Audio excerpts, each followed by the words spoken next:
बातमी पुणे जिल्ह्यातून आरोग्य यंत्रणेचा भोंगळ कारभार समोर आला। एकाच दिवशी एकाच सर्जननं तब्बल 97 महिलांच्या कुटुंब नियोजन शस्त्रक्रिया केल्याचा धक्कादायक प्रकार उघडकीस आलाय।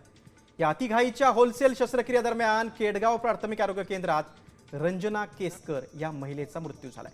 शस्त्रक्रियेच्या वेळी अनावश्यक नस कापली गेल्यानं अंतर्गत रक्तस्राव झाला आणि त्यातच महिलेचा मृत्यू झाल्याची माहिती समोर आली।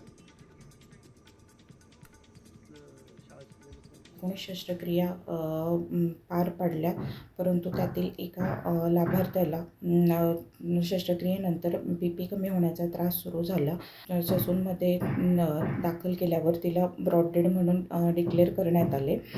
आम्ही आमच्या परीने सर्वतोपरी प्रयत्न केलेले आहेत लाभार्थ्याला वाचवण्यासाठी, परंतु त्याला यश आलेले नाही। ह्या सर्व प्रकरणाची शासन स्तरावर चौकशी सुरू असून त्याचा निर्णय लवकरच येईल।